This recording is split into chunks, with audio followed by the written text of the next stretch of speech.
I know, we're back. Welcome to the Wicker Shack Project.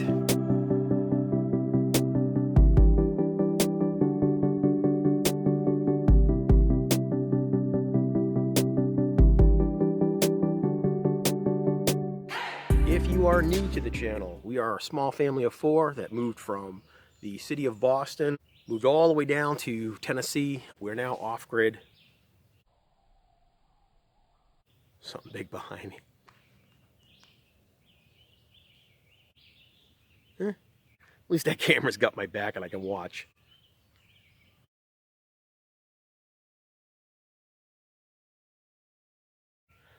Now, grew up on the water up in Boston since I was a kid. We had a 20-pot lobster license. Boat club that we built from the ground up was the Broad Sound Tuna Club.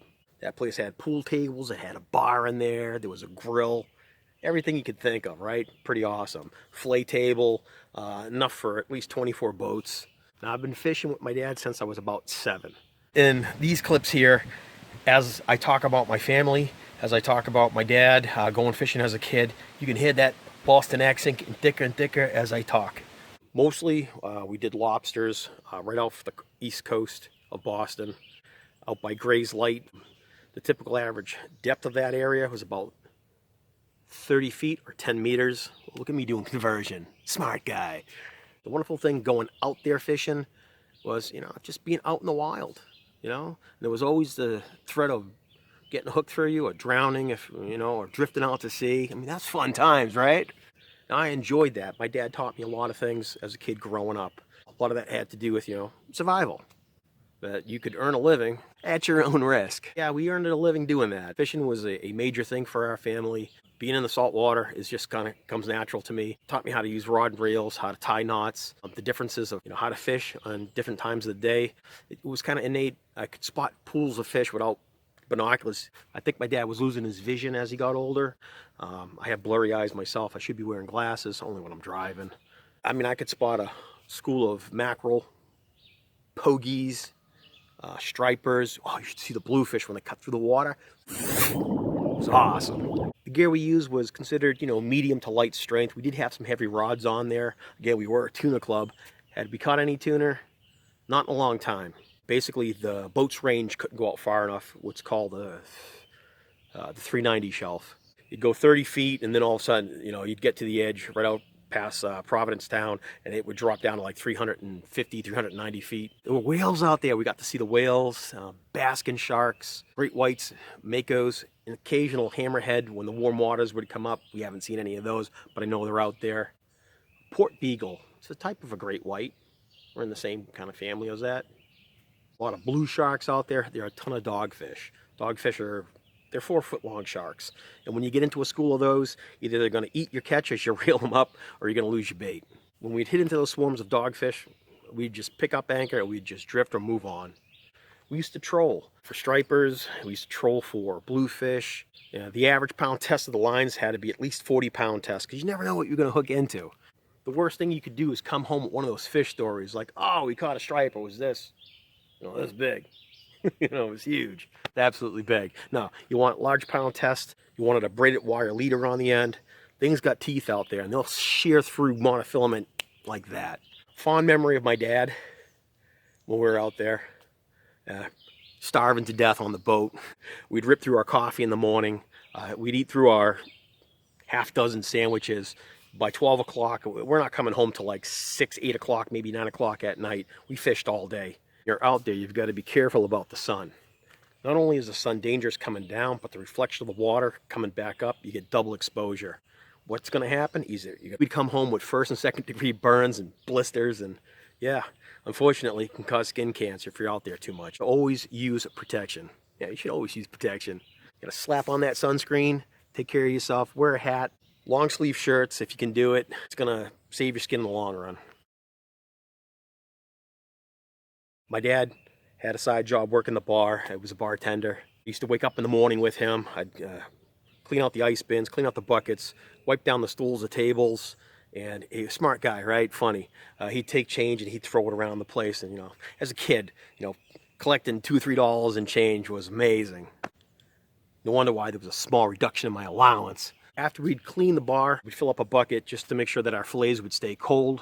We'd get the ice from the ice maker. We'd fillet them on the boat. Carcasses go back in the water. There's no point in wasting the fish down there, and the lobsters and everything, and the crabs are just going to recycle that. Most of the things that we caught that we like to eat would be cod, flounder, lobster, of course. Crab was pretty good. One of my favorites, pollock. Love pollock. Now, eating mackerel, I didn't find out till later on in life, such as old as I am now, that mackerel is incredible. It's kind of like tuna fish. I missed out on it as a kid. I thought it was just a trash fish because my dad would always take mackerel and he'd load up the lobster traps. Well, if it was so good for them, loading that into the lobster traps, only if I knew.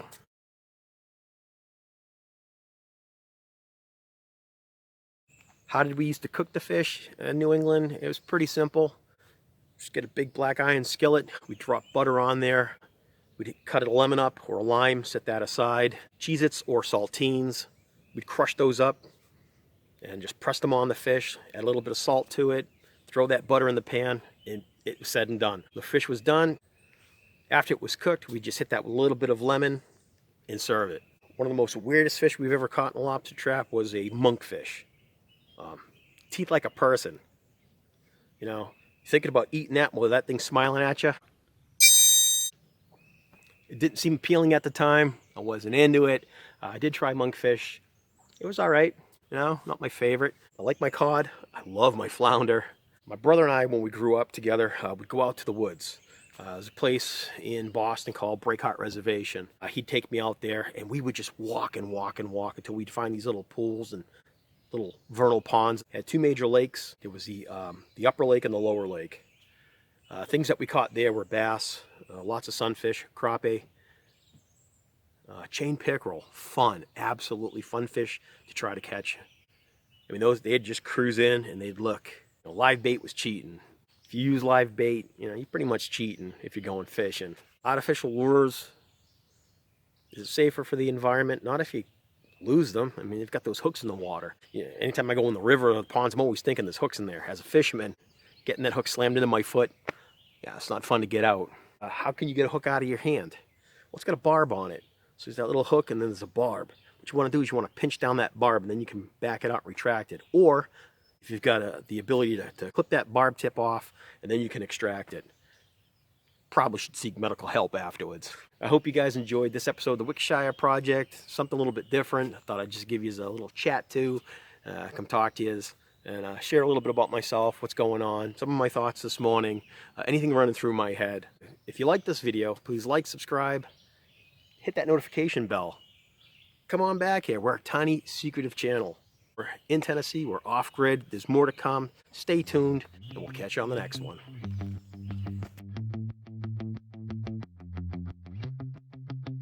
We built the boat club. It was the Broad Sound Tuna Club. Broad Sound Tuna Club. We have an awesome cost. We have visit every single state that you can. You know, mark out a map out. We built the boat and the what is it?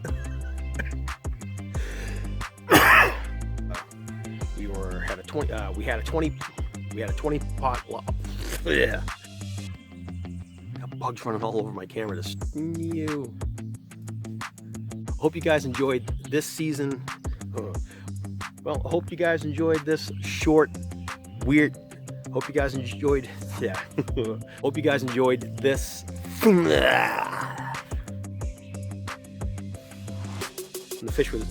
When we finished, we finished with the fish. We built the boat club that we grew up at. We built the boat club. It was a Broad Sound Tuna. You know, that's the first thing that comes to mind is getting that thing slammed into my hook. 365, 390 shelf. I haven't done this in a year. I haven't been there in a while. I'm trying to remember these things. Got a bug up my nose.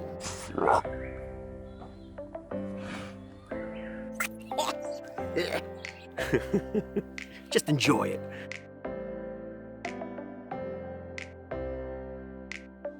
In future episodes, I think what we're gonna do is go fishing.